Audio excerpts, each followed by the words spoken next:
Pessoal, tudo bem com vocês? Eu espero que sim. Bem-vindos a mais um boletim informativo aqui do canal. Eu sou a Ana Paula, como sempre, trazendo aí para vocês as melhores e as mais importantes notícias do dia relacionadas aos direitos dos aposentados, dos pensionistas, do BPC-Loas, e vamos falar hoje a respeito do 14º salário INSS no valor de R$ 3.036 e também dos pagamentos confirmados. Eu vou trazer algumas novidades, algumas informações importantes. Eu peço que você assista o vídeo até o final, deixa seu like, compartilha. Bem-vinda, bem-vindo. É uma grande honra ter você aqui junto com a gente. Como que vocês estão? Além dessa notícia, eu também vou trazer outras notícias. São várias informações aqui hoje, prontinha para você ficar por dentro de tudo. Como está sendo seu final de semana de carnaval? Comente aí para mim. Eu espero que esteja tudo bem. E sem demora, vamos direto aqui para as notícias. Quem não é inscrito no canal, se inscreva. Lembrando que o Alô INSS é um dos maiores e principais canais de previdência da internet. Todos os dias eu trago o boletim informativo atualizado para manter você por dentro dos seus direitos. Então se inscreva no canal, deixa o like, compartilha, bem-vinda, bem-vindo.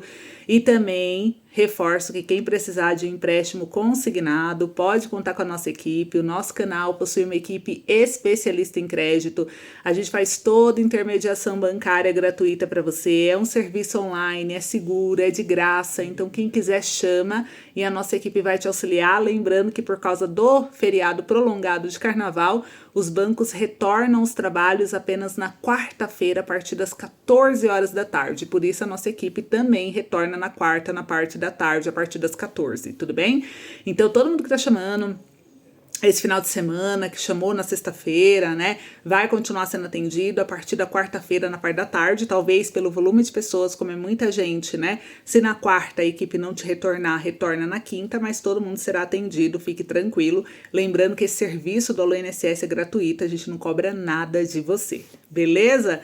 Então, recado dado, bora trazer as notícias, vamos começar aqui com a Folha de São Paulo, que expôs o INSS sobre os dados do INSS que são vazados em minutos. O INSS e bancos são condenados por fuga de dados minutos após a aposentadoria. Embora o Instituto Nacional do Seguro Social tenha a guarda de dados pessoais financeiros e sensíveis dos brasileiros, atualmente ele é incapaz de preservá-los em sigilo, e não é nem por muito tempo. Quando um segurado se aposenta no INSS em questão de minutos, no mesmo dia que o benefício começa a valer, vários bancos já descobrem quem se aposentou, qual sua renda, seu endereço, seu número de celular.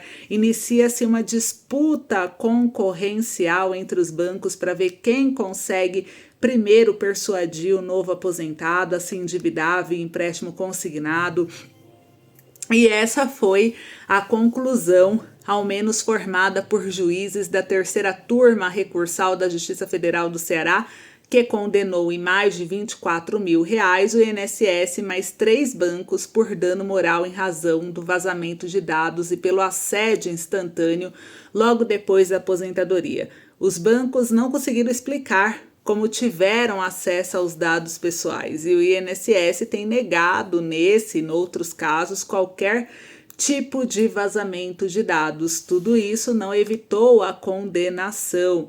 E a circunstância do vazamento de dados ter ocorrido minutos após a aposentadoria para vários bancos é prova inequívoca da vulnerabilidade e da corrupção na autarquia. Os procedimentos concessórios de benefícios previdenciários não são publicizados ou divulgados em algum portal da transparência. Quem deseja se aposentar dá entrada no INSS usando senha, inclusive com biometria facial. Caso o pedido seja aceito, a informação é restrita ao interessado. Até são reveladas estatísticas de novos aposentados, mas sem identificação pessoal.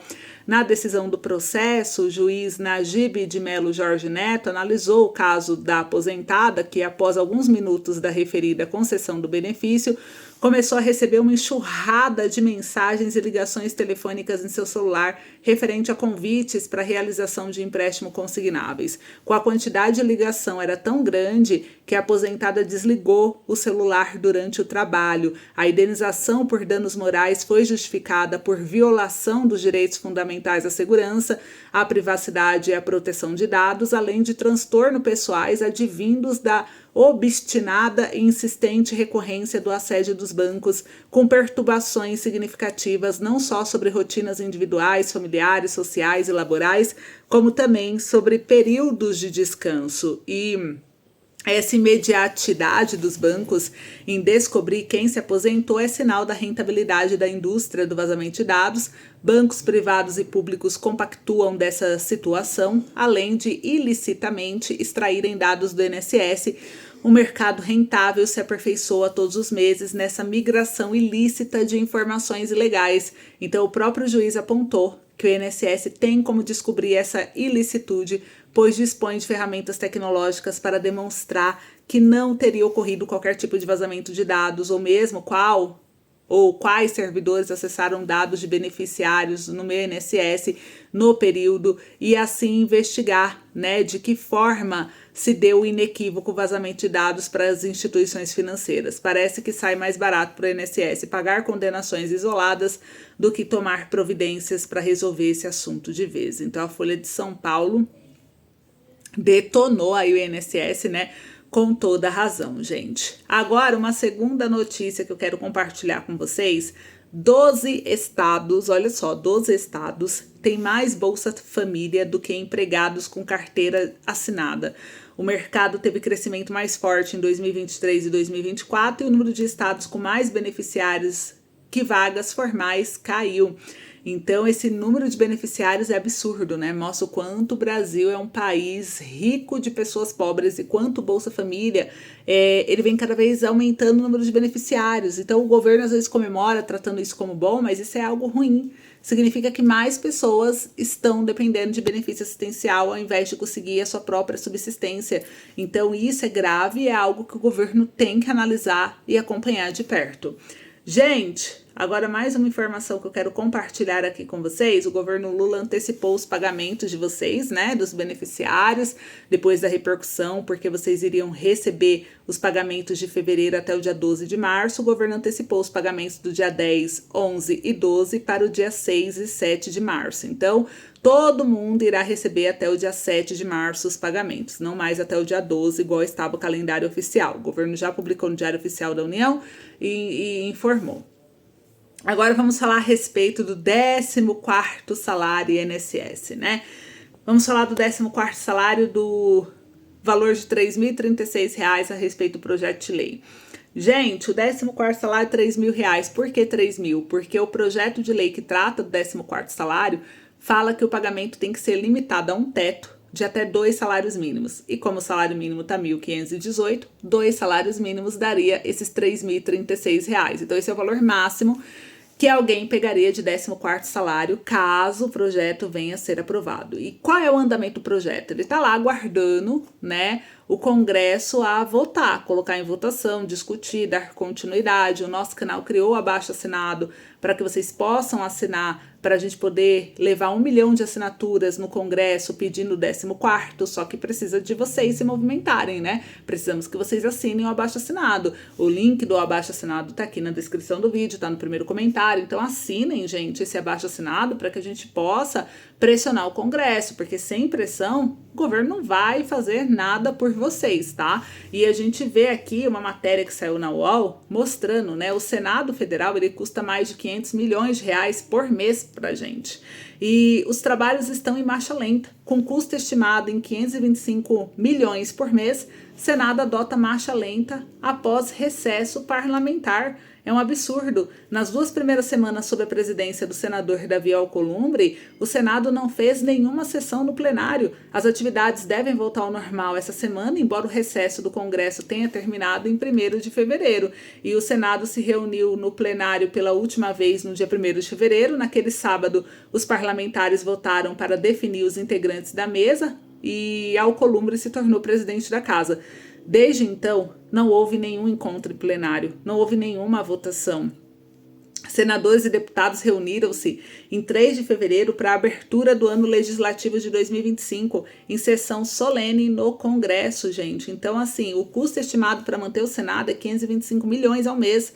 O cálculo tem como base o projeto enviado pelo governo Lula com um orçamento que prevê 6,3 bilhões para a casa esse ano. E o valor engloba despesa como salário, obras, auxílios, reembolsos de saúde e até o cafezinho, por exemplo. Então, no ano passado, esse montante foi de 5,9 bilhões de reais, 76% para pagamento de pessoal e encargos sociais. Até o momento, o orçamento desse ano não foi aprovado. A previsão é que a Comissão Mista do Orçamento analise o projeto agora depois do Carnaval. O salário de senador subiu para R$ 46.366,19. O aumento passou a valer desde o dia 1º de fevereiro, era R$ 44 mil em janeiro. E os parlamentares têm direito ao imóvel funcional, a uma cota para o exercício da atividade, como pagar aluguel de imóveis para escritório político, locomoção, passagens aéreas, há ainda recursos para contratar pessoal para gabinete. E os parlamentares estiveram de recesso entre os dias 23 de dezembro e 1º de fevereiro, e as atividades do Congresso também ficam suspensas do dia 18 a 31 de julho. E a próxima sessão, no dia 19, em nota, a presidência do Senado informou que a casa retomará plenamente as atividades essa semana. Os parlamentares farão reuniões para definição de agenda legislativa e a organização dos trabalhos parlamentares. Desde a eleição da nova mesa diretora, transcorreram apenas 10 dias úteis, disse a presidência. E encontro de líderes do Senado, na terça, dia 18, para definir a pauta. A revisão é que isso ocorra à tarde para definir a pauta da sessão no dia seguinte e tratar a instalação das comissões permanentes. Então, a presidente marcou para o dia 19, pela manhã, as eleições de presidentes e vice dos comitês, e à tarde haverá uma sessão deliberativa presencial, cuja pauta será definida na reunião de líderes. Além do trabalho em Brasília, senadores e deputados têm como função viajar suas bases. É o local de origem onde ouvem demandas, atende eleitores e lideranças regionais, participam de inaugurações e fazem articulação política. Então a gente vê aí, custa 500 milhões por mês e estão em marcha lenta. Então precisamos pressionar, gente, porque tem muito projeto esperando votação e eles estão nessa marcha lenta. Mas o salário deles está ali, paga em dia, os luxos. E olha como é importante a gente pressionar. Quando a gente pressiona o governo ele até modifica a lei para poder beneficiar vocês. O governo revoga, ele volta atrás. Um grande exemplo, o INSS antecipou o pagamento de março para cerca de 15 milhões de beneficiários agora. Então, a medida garante que todos os 40,6 milhões de segurados recebam os pagamentos até essa primeira semana de março. Por quê? Porque pegou mal, os aposentados falaram, o que eu tenho a ver com o carnaval? Por que esse mês o meu pagamento tem que ser até dia 12? Não, vai receber agora dia 6 e dia 7 de março, todo mundo. Então, o governo voltou atrás, o calendário foi anunciado ano passado. Todo mundo achou que não ia dar em nada, mas repercutiu tão mal e o governo já está tão desgastado. A popularidade do governo está em queda livre. Então o governo, ele não quer mais desgaste. Quando ele vê que um assunto começa a repercutir muito, gente, ele vai lá e revoga mesmo. Não tem problema nenhum em revogar. O calendário de pagamento foi um exemplo, mas não é só o calendário de pagamento. Olha só, lembra daquela repercussão negativa das mudanças no Pix?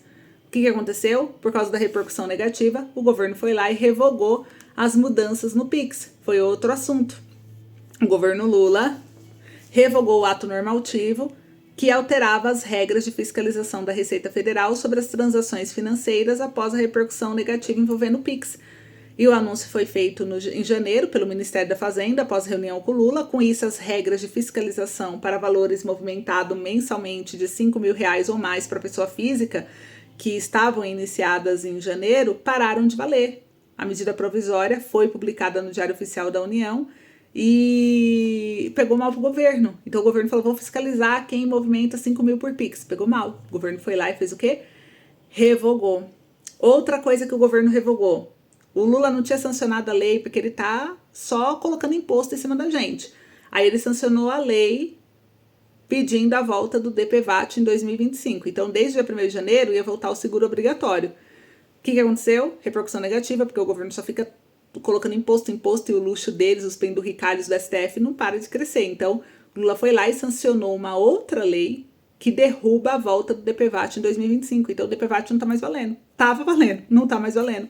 O governo Lula foi lá, por quê? Porque deu repercussão negativa, gente. Tudo que tá dando repercussão negativa. Repare, eu tô mostrando as provas, os fatos aqui pra vocês nesse vídeo.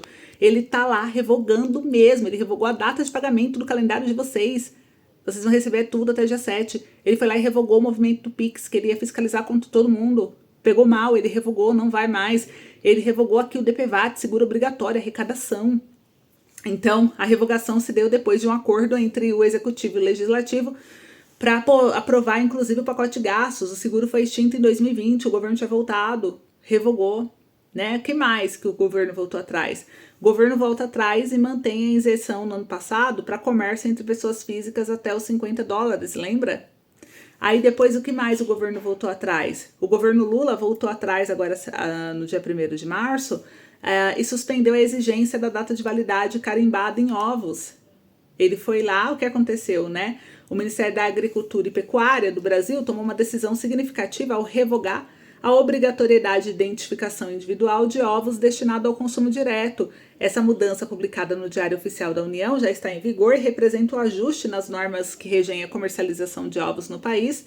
A decisão gerou muita discussão negativa entre produtores e consumidores, refletindo a complexidade do setor avícola, e a obrigatoriedade da identificação individual de ovos foi introduzida em uma portaria de fevereiro do ano passado, que regulamentava normas estabelecidas do ano anterior, e a regra exigia que cada ovo trouxesse informações como data de validade e número de registro do estabelecimento produtor.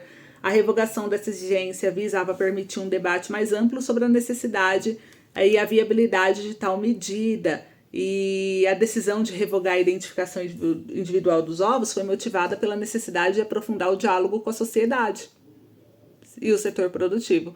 Então ele revogou. Vocês viram? A revogação também pode ser vista como uma resposta à preocupação levantada por produtores sobre o custo e a logística envolvida na marcação individual de cada ovo, porque todo mundo falou, vai ficar mais caro, já que eu vou ter que ficar carimbando, mão de obra, olha o trabalho que vai ter, ovo por ovo, custo, a tinta, blá blá blá blá blá blá. Tudo isso vai repercutir custo e vai encarecer mais ainda. Aí pegou mal, né? Ministro voltou atrás também nesse ano, né? No começo desse mês de fevereiro, o ministro voltou atrás e descartou a ver estudo para aumento do Bolsa Família. A decisão aconteceu após também uma reação negativa ao afirmar que o assunto não estava na pauta do governo e se o governo está cortando gastos, queria cortar o BPC, vai aumentar o valor do Bolsa Família. Decisão eleitoreira, por causa das eleições ano que vem, então pegou mal, e ele falou que não vai mais dar esse aumento pro Bolsa Família, enfim. Então olha quanta coisa o governo vem voltando atrás, gente.